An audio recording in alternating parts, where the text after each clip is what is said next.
नमस्कार दोस्तों, प्रधानमंत्री ने मीटिंग में बहुत बड़ा ऐलान कर दिया है, बहुत बड़ी बात बोल दी है और प्रधानमंत्री के बयान के बाद अब लगने लगा है कि पाकिस्तान की खटिया तो खड़ी होने वाली है। सिक्योरिटी फोर्सेस की बैठक के बाद मोदी ने कहा कि कार्रवाई के लिए सेना को पूरी छूट देते हैं, कोई भी फैसला लेने के लिए सेना स्वतंत्र है, तरीका, टारगेट और समय सेना तय करे। प्रधानमंत्री की मीटिंग के बाद भारत में मीटिंग्स का दौर सा चल पड़ा और हिंदुस्तान को जिस बात का इंतजार था वो इंतजार अब खत्म होता दिखाई दे रहा है। पाकिस्तान भारत को परमाणु बम की धमकियां दे रहा था, लेकिन पाकिस्तान भारत पर दबाव बनाने में नाकामयाब रहा। सबसे बड़ी बात यह है दोस्तों कि इससे पहले भारत की तरफ से या फिर प्रधानमंत्री की तरफ से पाकिस्तान का नाम नहीं लिया गया था। प्रधानमंत्री आतंक की आत्मा को खत्म करने की बात कर रहे थे और पाकिस्तान भारत पर हमला करने की बात कर रहा था। लेकिन अब भारत की सेनाओं को स्वतंत्रता से कोई भी निर्णय लेने का आदेश दिया जा चुका है और सेना का निर्णय तो आपको मालूम ही है कि क्या होता है। सेना एक ही काम करती है, दुश्मन का सर्वनाश। जम्मू कश्मीर के 48 पर्यटन स्थल बंद कर दिए गए हैं। गृह मंत्री के साथ सिक्योरिटी फोर्सेस की बैठक हुई। रक्षा मंत्री ने मोदी से मुलाकात की। CDA national security adviser Ajit Doval से मिले। वाघा और अटारी बॉर्डर सील कर दिए गए हैं। पाकिस्तानियों को वापस जाने का अल्टीमेटम दे दिया गया। भारतीयों को पाकिस्तान छोड़ने का अल्टीमेटम दे दिया गया है। मोदी ने बिहार की रैली से अंग्रेजी में भाषण देकर दुनिया को पहले ही संदेश देने की कोशिश की।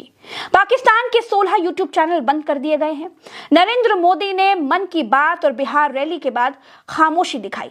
कांग्रेस ने मोदी की खामोशी देखकर गायब नाम का एक पोस्टर जारी कर दिया, जिसमें प्रधानमंत्री के शरीर से सर गायब है। दोस्तों, मेल मुलाकातें होती रहीं। एक बड़े एक्शन से पहले जो कुछ भी होना चाहिए था वो गतिविधियां भी होती हुई दिखाई दे रही हैं। इस बार आतंकवाद को ऐसा जवाब दिया जाएगा जिसे पाकिस्तान की 7 पीढ़ियां याद रखेंगी। सरकारी बैठकों से ऐसा ही दिखाई दे रहा है। 14 फरवरी को पुलवामा हमला हुआ। 26 फरवरी को बालाकोट में भारतीय सेना ने सर्जिकल स्ट्राइक की थी, यानी बीच में 12 दिन का अंतर था।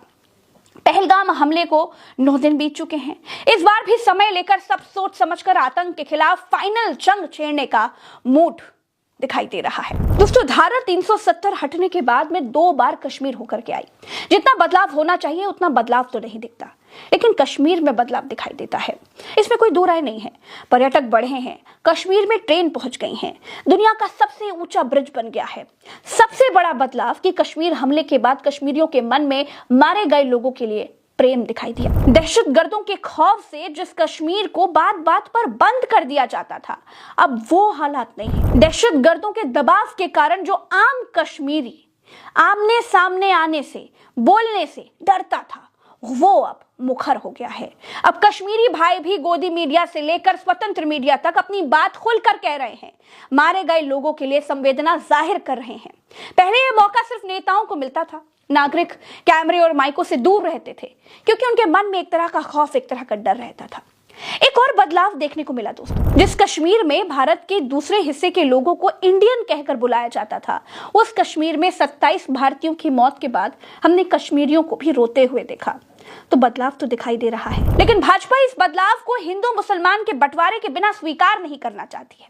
उसे कश्मीर में वैसा ही राजनीतिक माहौल चाहिए जैसा उसने उत्तर प्रदेश, बिहार, मध्य प्रदेश, महाराष्ट्र, बंगाल में बनाया है, यानी धार्मिक बंटवारे वाला माहौल।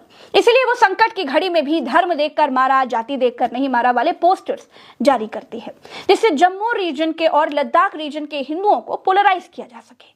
इन सब के बीच दोस्तों, कश्मीर समेत 140 करोड़ भारतीय एक ही बात चाहते हैं कि रोज रोज वाला आतंकियों का आतंक कब खत्म हो। हमें किसी भी हालत में आतंक का एक भी अंकुर भारत की सीमा के भीतर पलने नहीं देना है।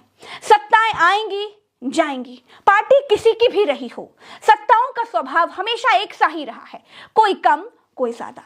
अगर भाजपा सरकार ने इस बार आतंकवाद को करारा जवाब नहीं दिया, अगर इस बार पाकिस्तान को सबक नहीं सिखाया, अगर इस बार पाकिस्तान के दिल में भारत के नाम का खौफ नहीं बिठाया, अगर इस बार पाकिस्तान में पल रहे आतंक के सांपों के सिर नहीं कुचले गए, तो भाजपा राज को भारत से जनता वैसे ही गायब कर देगी जैसे गधे के सिर से सींग। भारत की जनता बहुत भोली है, लेकिन समय आने पर सटीक और सही फैसला लेना जानती है। भारत में लोग सिर्फ एक ही समाचार का इंतजार कर रहे हैं दोस्तों, कि कब भारत आतंकवादियों से हिसाब किताब बराबर करेगा। कब पीओके पर हमारा कब्जा होगा? कब पीओके से आतंक की फैक्ट्रियां खत्म की जाएंगी? कब गिलगित बल्तिस्तान भारत के नियंत्रण में दोबारा आएगा?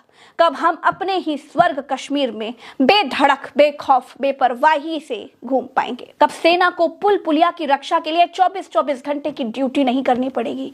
कब हमारे जवानों को खाली कांच की बोतलों की दीवार बनाकर सीमा पर पहरा देने से मुक्ति मिलेगी? और ये सब तभी हो सकता है जब पड़ोसी कुत्ते की दुम को या तो सीधा किया जाए या फिर कुत्ते की दुम काट करके ही निकाल दिया जाए। न रहे बांस, न बजे बांसुरी, न रहे पीओके पर पाकिस्तान का कब्जा और ना रहे आतंकवादी। 9 दिन बाद सरकार की तरफ से कोई सुखद समाचार आता हुआ दिखाई दिया है। दोस्तों, इस वीडियो में फिलहाल के लिए इतना ही।